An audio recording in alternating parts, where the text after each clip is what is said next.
Welcome back to the Young Professional Survival Guide. I'm Lisa Larson, a former technology executive with more than 25 years leading teams, navigating corporate environments, and helping organizations grow through change. Today's topic is one that makes a lot of people uncomfortable, and that's office politics. The moment that I say those words, office politics, you might have pictured gossip, playing favorites, or people climbing over each other to get ahead. While I can't deny that those things exist, that's not what healthy office politics actually is. It's simply understanding how decisions get made, how influence works, and how relationships shape outcomes inside of an organization. And the sooner you understand that, the more effective you'll become. Let's get into it. When I was early in my career, I believed that I've worked hard enough, delivered great results, and kept my head down. Everything else would just take care of itself. I thought performance alone would be enough. But what I learned is that performance just gets you in the game. Relationships and networking determine how far your ideas travel. You could have the best solution in the room, but if nobody understands it, supports it, trusts it, that solution can go nowhere. It might seem unfair, but it's how corporate culture works. People make decisions, and people are influenced by trust, credibility, relationships, and context. One of the biggest misconceptions you might have is believing you need to play the politics. I'm here to tell you, you don't. You just need to understand the environment you're operating in. Think about it this way. Every organization has a formal structure of how decisions get made, but they also have informal influence networks. There's always going to be competing priorities with limited resources. You're surrounded by different personalities, and teams have different incentive structures. Your job isn't learning how to manipulate any of those factors, it's to become aware and understand them. The person who understands how decisions are made will almost always outperform the person who only understands their own job. The next thing to do is to learn who actually influences decision. And it's something that I wish I had understood earlier. The org chart rarely tells the whole story. On that org chart, there are people with titles and there are people with influence. That influence, you may not see it. Sometimes it could be the same person with a title, but sometimes the people with influence don't have the titles. Start paying attention to who people listen to in meetings, who gets consulted before decisions are finalized, who's the go to person in a crisis, who rallies an idea, who consistently earns trust across departments. Understanding influence will help you navigate the organization more effectively. The next thing to do is to build relationships before you need them. One of the most common mistakes you can make is to only reach out to other people when you need something. Over time, if that's what you do, you'll get a reputation for only connecting when stuff hits the fan.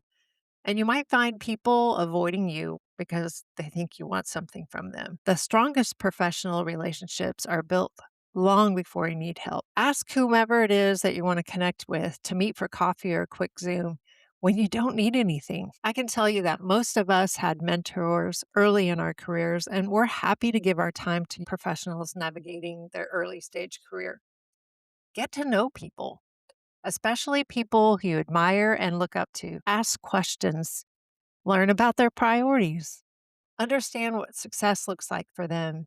Just be curious. Come prepared to the meeting with your questions, and please, please respect their time by showing up early or on time.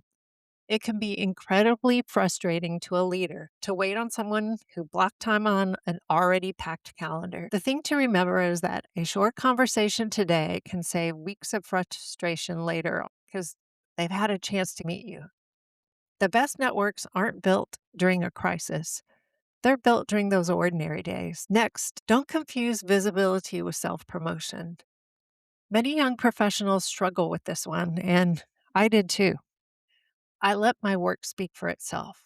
So I didn't promote myself as much as I could have. I didn't want to appear to be arrogant, so I stayed quiet. But then I wondered why nobody recognized my contributions.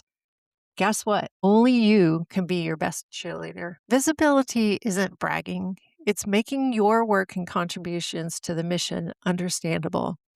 Share your progress, communicate outcomes and impact. Learn to connect your work to business results. If you solved a problem that saved time, automated a repetitive task, improved quality, reduced risk, or increased revenue, you should let people know about it. You don't need to make yourself the hero. Just make the value that you bring to the organization visible. Stay out of the gossip trap. Here's a simple rule. If a conversation would make you uncomfortable if the person being discussed walked into the room, you probably shouldn't be participating in that conversation. Gossip can feel like a shared connection amongst the gossipers, but usually it's not. Here's the other thing about gossip. It can actually make you feel worse about yourself or the organization. Gossips rarely gossip about the good stuff. It's usually negative about a person, the organization, or a leader, and that can be incredibly deflating and demoralizing. Short term gossip often creates long term trust problems. People begin to notice who can be trusted and who can't by the number of times you associate with a known gossip group. Protect your reputation. It's one of the most valuable assets you'll ever build. Learn to manage up. Managing up doesn't mean telling your boss what to do. It means helping them to succeed. Few simple questions like, what can I do to help? Or is there anything I can take off your plate? Understand what's keeping your boss up at night, what pressures they're facing, how they prefer to communicate, what information they need from you, how they make decisions, and how you can keep them informed about your work. The more effectively you help your leader do their job, the more opportunities you'll earn to do yours. The biggest lesson I can share is this: office politics becomes dangerous when you focus on power, who has it, who wants it, and who's trying to get it. And sometimes it sucks when you see someone using office politics to their advantage to get ahead in the short term. What I can say is that individuals who step on others to get ahead will have their day of reckoning or not. Some people just have an incredible ability to fail upward.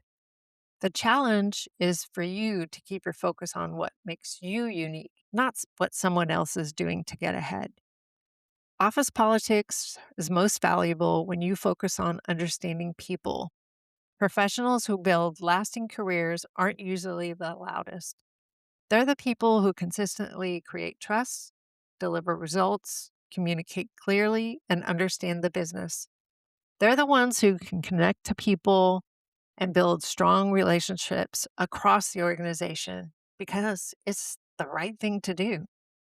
That's not politics, it's leadership. As you finish today's episode, spend a few minutes reflecting on these 5 questions. Number 1, who are 3 people outside of your immediate team that you should get to know better?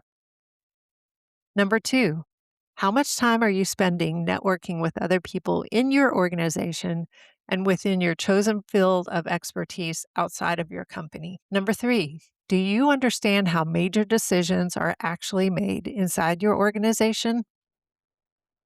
Number 4, are you making your work visible or just assuming people will notice it? Number 5, what reputation are you building through your daily interactions? What would someone say about you and your work? Your career won't just be shaped by the work you do. It's shaped by the relationships you build, the people you connect with, the trust people have in you, and the credibility you build along the way. You'll be amazed at the number of people you meet, work with, and grow with over the course of your career. Each one will be left with an impression of you, who you are, and what you bring to the organization. That impression will follow you for years to come. I still use the network I built over my career. We share stories from the past, but more importantly, we create opportunities for ourselves by our reputation we established long ago. Thanks for joining me for another Young Professional Survival Guide episode. Until next time, stay curious. Remember, your ability to work with people will often matter just as much as your ability to do the work itself.